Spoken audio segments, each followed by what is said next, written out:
femme vertueuse, femme de valeur. Myriam Berle est mon invitée ce matin. Elle affiche un très beau sourire et je suppose que Myriam va nous faire partager une partie de son expérience de vie qui va nous fortifier ce matin. Nous n'allons pas transiger ce matin. Myriam, qui étais-tu petite fille? Je m'avance ce matin. Je vois une petite fille de ce qu'on dit dans notre langage cireuse, qui n'a pas froid aux yeux. Est-ce que je me trompe totalement? Alors, dans un premier temps, je voudrais te dire bonjour Nadège, bonjour aux auditeurs. Tu te trompes. C'est vrai, j'étais une petite fille calme, très calme. Pas beaucoup d'amis, très réservée. Et cela, je pense, ça a été généré par le fait que très tôt dans mon enfance, j'ai été malade, hospitalisée à plusieurs reprises, avec des interventions chirurgicales et des maladies. Et donc, du coup, je pense que ça m'a coupé le sifflet peut-être. Ouais, ça t'a calmé. Ça m'a peut-être calmé. Je me permets de vous dire que je ne vois pas une femme timide, mais une femme très souriante. Quel a été donc l'environnement de vie, les frères, les sœurs, les parents? Déjà, est-ce que tu pourrais nous dire où tu as grandi? Alors, c'est vrai que tu dis que peut-être que j'ai l'air un petit peu si heureuse, comme tu as évoqué. Je pense que ça, c'est pas Dieu qui fait qu'on soit dans cet état ou autre, mais Dieu permet qu'on se surpasse. Et je pense qu'effectivement, même si j'ai été une petite fille calme, je pense que Dieu a fait énormément dans ma vie. Ça, c'est quelque chose pour lequel je reconnais ma finitude, ma petitesse, et je reconnais la grandeur de Dieu à travers ce qu'il a fait dans ma vie. Alors, mon cadre de vie, ma famille, je suis la troisième de 4 enfants. Mon père est un fils du pasteur Berle. Donc, il a vécu dans un environnement adventiste, avec des pratiques religieuses très ancrées.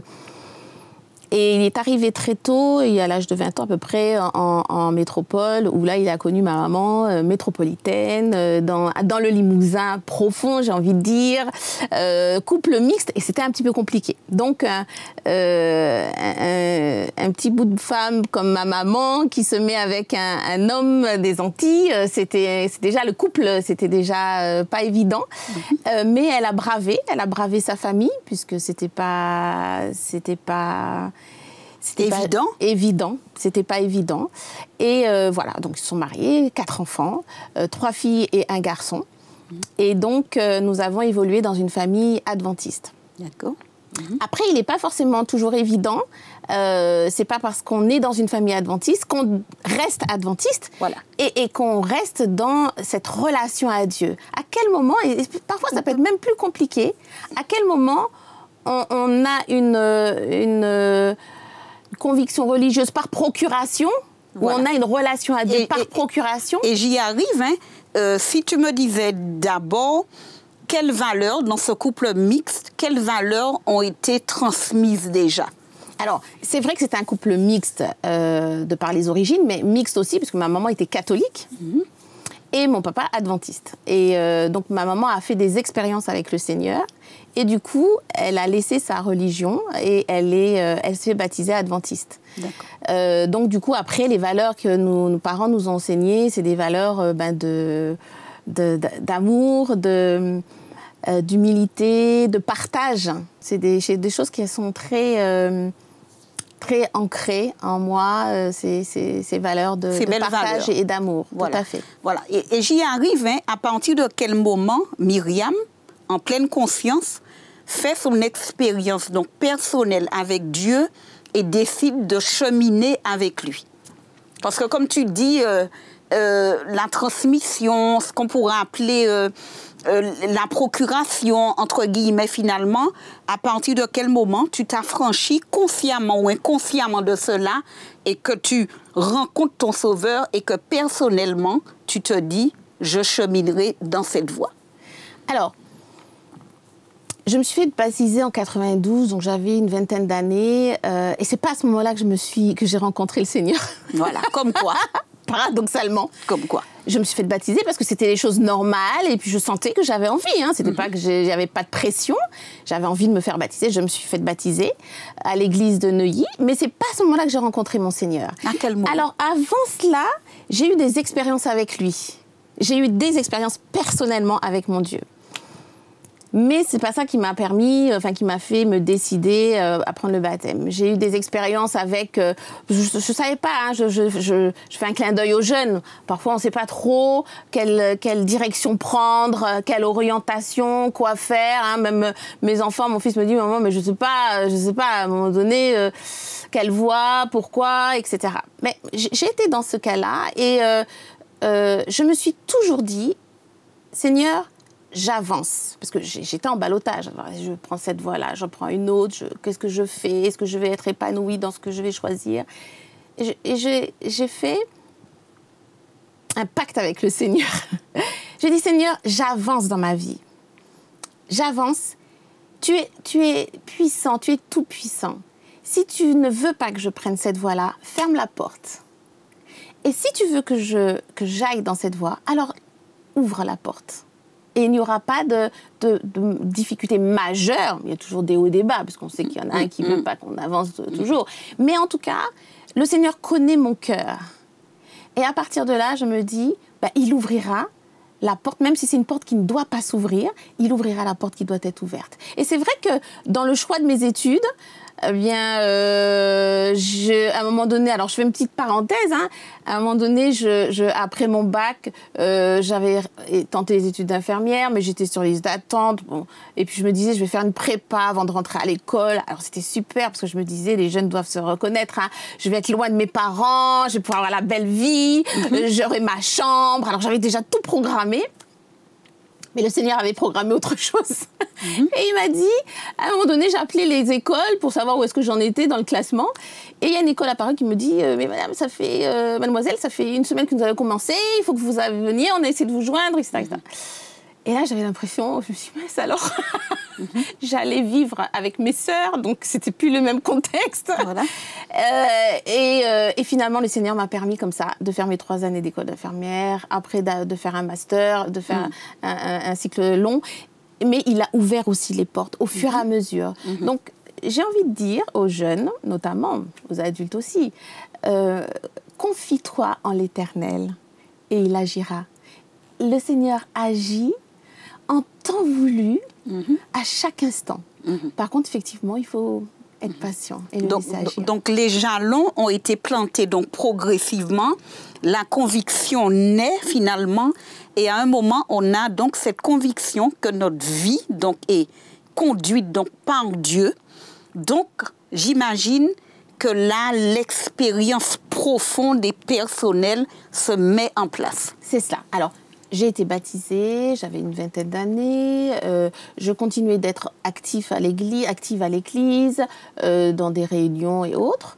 Mais ça, effectivement, c'était toujours par... je me sentais bien et puis bon, au fur et à mesure, les difficultés de la vie aussi, hein, c'est pas que les choses qui sont belles et bien, hein, les difficultés de la vie font que par moments, tu t'accroches à Dieu et là, tu sens véritablement la présence du Seigneur.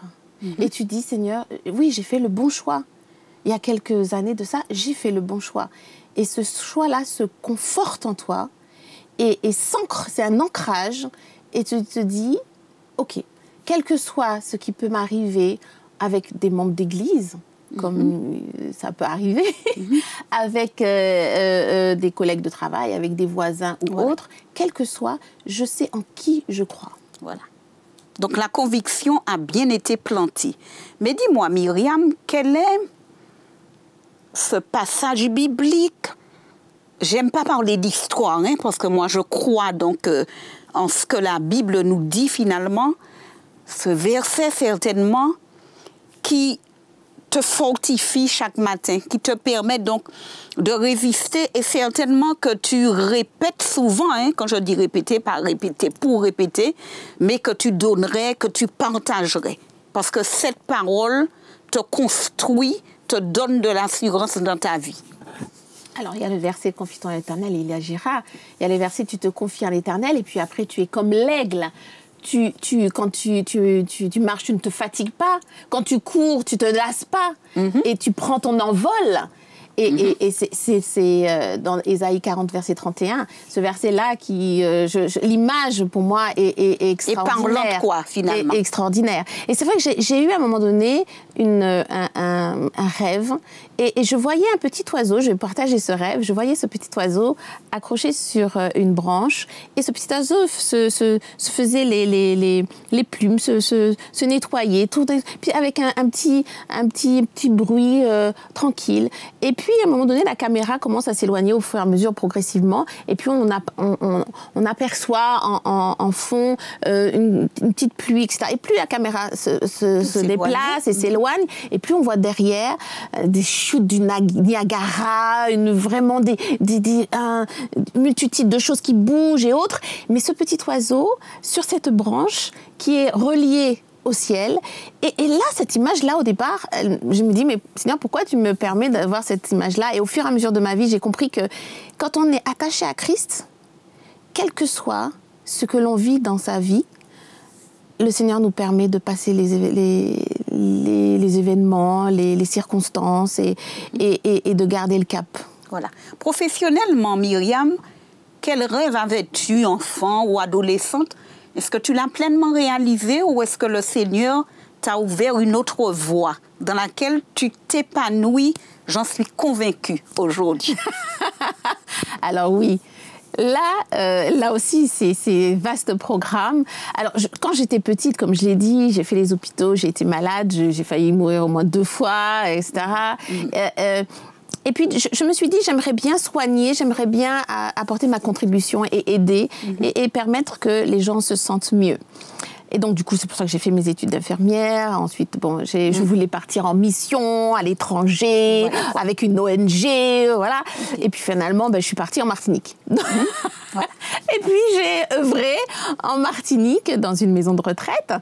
Et puis, à un moment donné, j'étais pendant une année. Et pendant une année, j'ai été dans une situation où j'étais en recherche et puis je ne savais pas trop comment me positionner, si je restais avec mes enfants pour pouvoir, à la limite, faire l'école à la maison, ou voilà. Et j'ai fait cette prière au Seigneur. Je dis, Seigneur, tu connais mon cœur. Je veux véritablement te servir. Si je dois trouver un travail, permets-moi de trouver le travail. Si je dois rester à la maison, que ta volonté soit faite.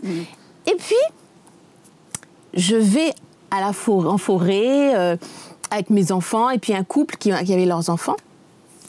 Et le Seigneur est extraordinaire.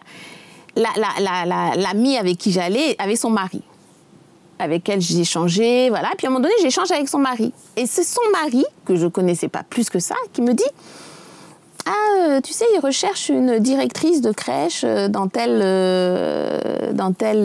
structure.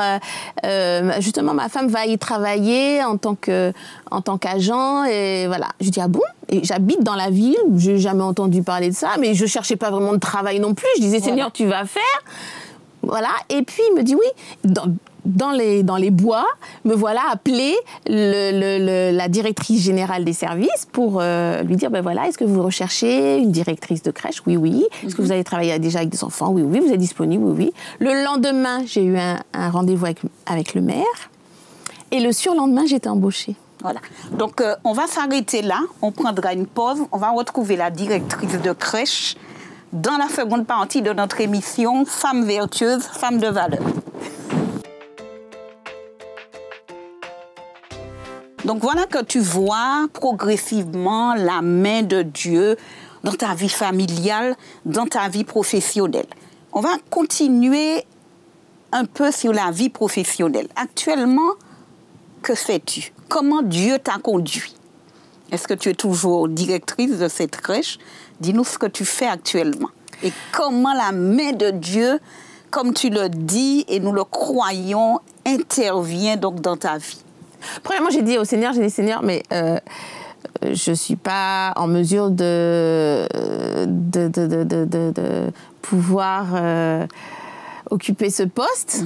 Alors, même si j'avais fait un master en gestion des collectivités territoriales, j'ai un DESS de gestion du personnel, mais j'étais dans cette structure-là. J'avais eu l'habitude, après 18 ans, bon, en même temps, j'étais formatrice, j'étais jury, et autres.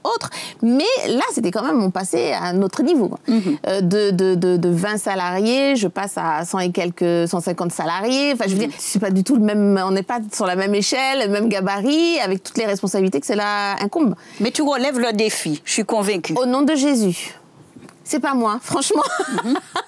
Au nom de Jésus. Et c'est vrai que Dieu me place là où il veut me placer. Et il me permet d'être qualifiée pour la mission qu'il me donne. Et ça, je veux vraiment encourager toutes les personnes qui m'écoutent ce matin, toutes les femmes de valeur.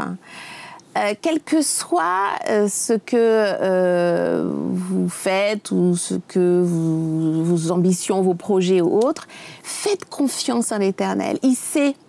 Il va vous placer là où il doit vous placer. Il va vous qualifier quand il faudra vous qualifier pour une mission. Mais dis-moi, Myriam, tu occupes donc ce poste, mais comment tu témoignes de ta foi?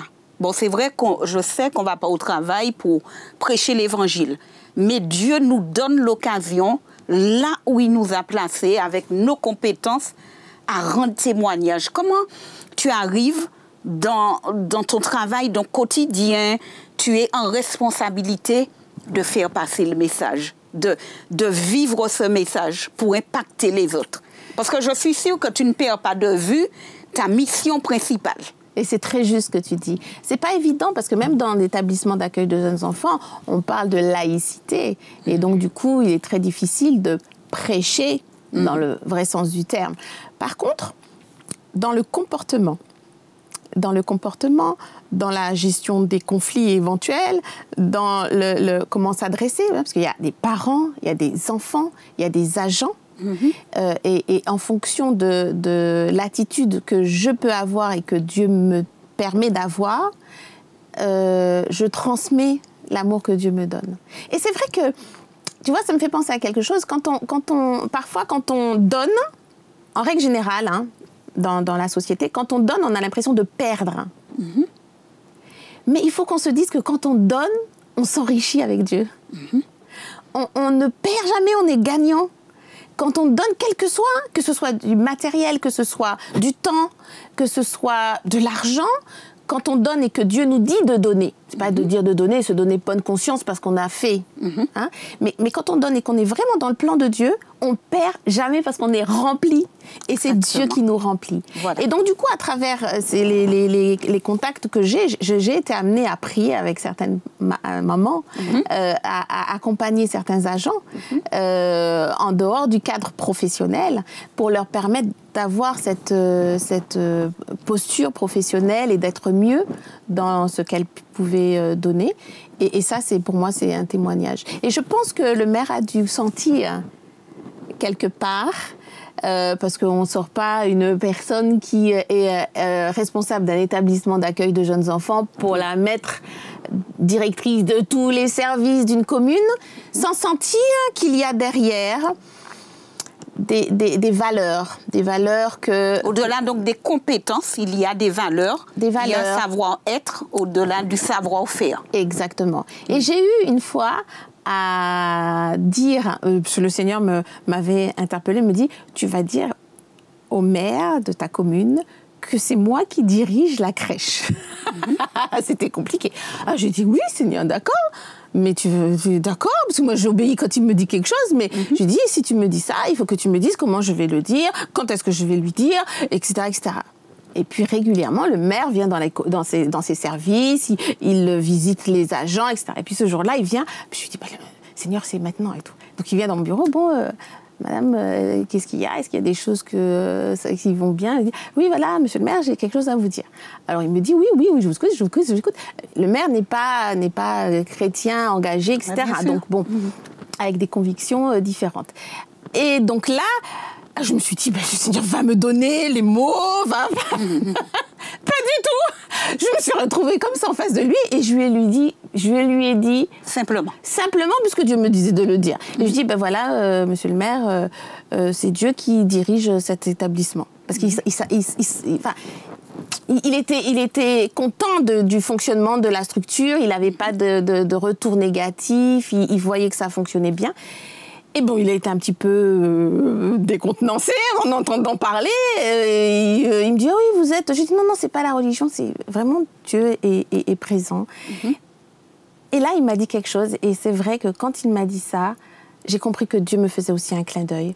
Il m'a dit, écoutez, je ne suis pas croyant.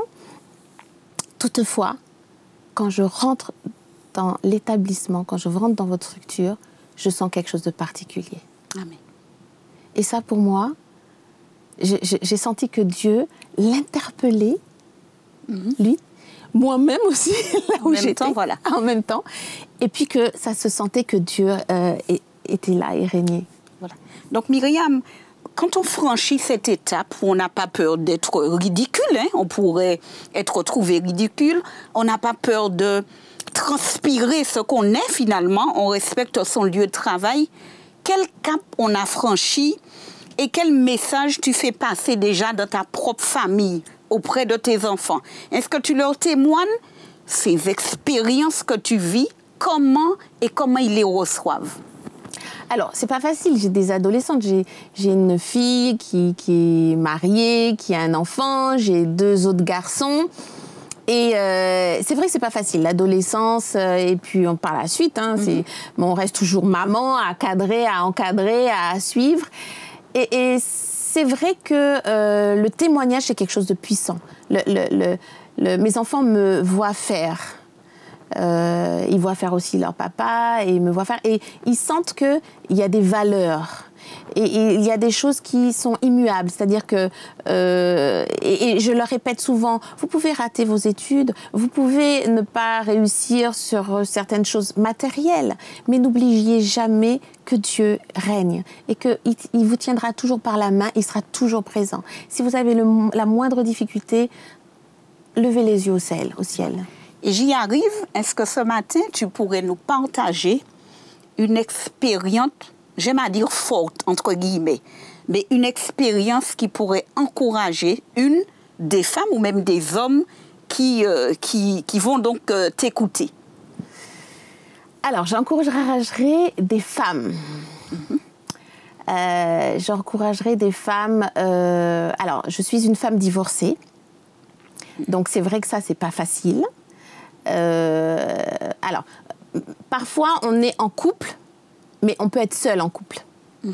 On peut être à côté avec son mari à l'église ou faire les courses ou n'importe, mais finalement vivre une solitude qui est profonde et qui est difficile.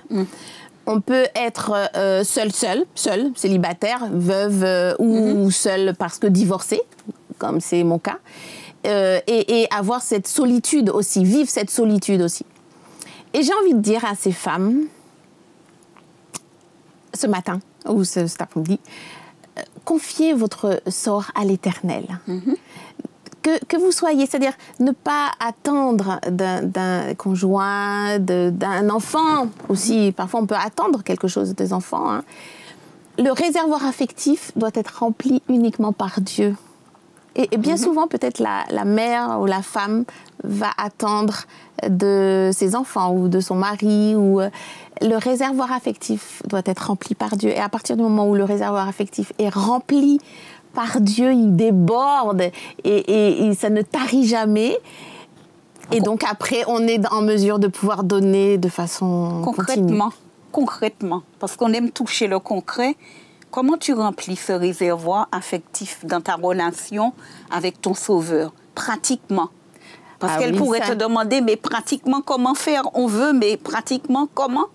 Tu leur dirais quoi? Ça, il n'y a pas de mystère. Il n'y a pas de mystère là-dessus.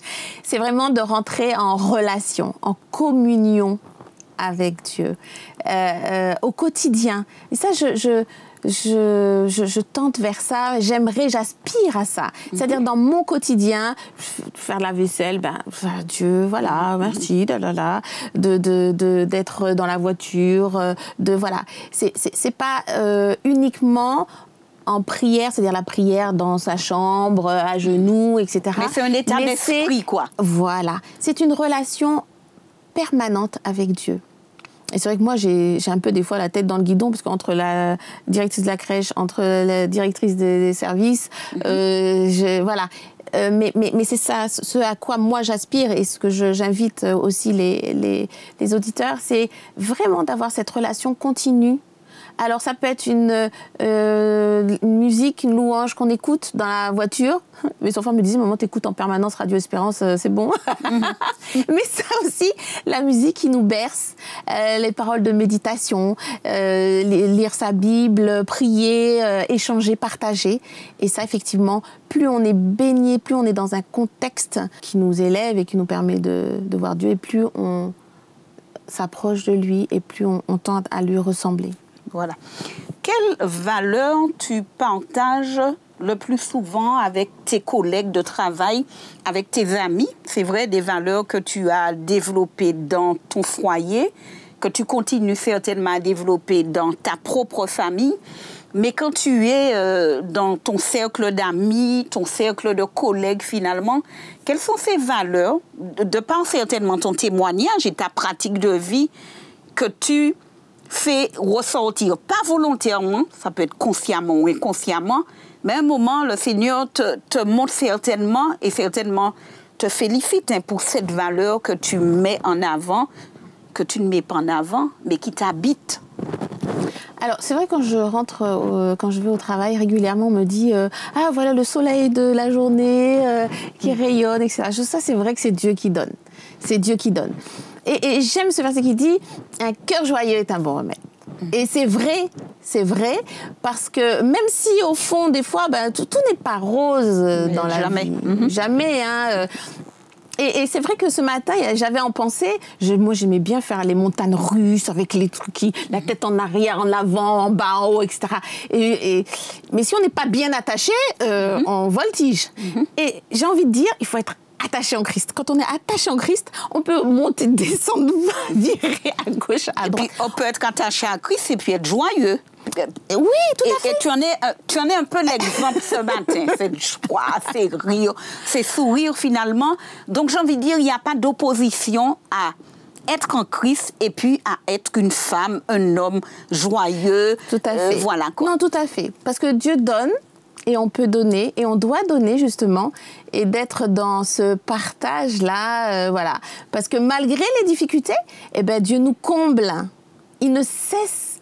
Il faut compter toutes les bénédictions que Dieu a en réserve et tout ce qu'il nous a donné. Et bien souvent, on regarde le côté négatif, mais quand on regarde tout ce qu'il nous donne, on dit, mais Seigneur, comment tu es bon, comment tu es généreux, comment tu es puissant, comment tu es... Voilà. Voilà, ok.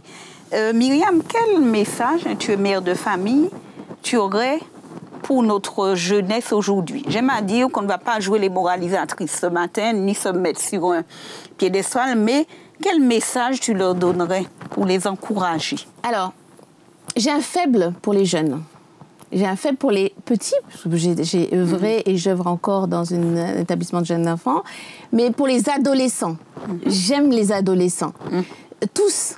Et là, on a eu une campagne d'embauche, un saisonnier, un job à un saisonnier, pour leur donner un petit travail. Et on a justement pris certains jeunes qui étaient un petit peu désœuvrés dans la rue, etc.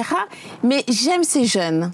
Et c'est vrai que nous, les adultes, les tuteurs, que nous ayons des enfants ou pas, peu importe, on doit encadrer ces jeunes, quel que soit. Parce que ces jeunes-là, ils ont un fond, ils ont un bon cœur, ils ont besoin simplement d'attention, ils ont besoin d'amour.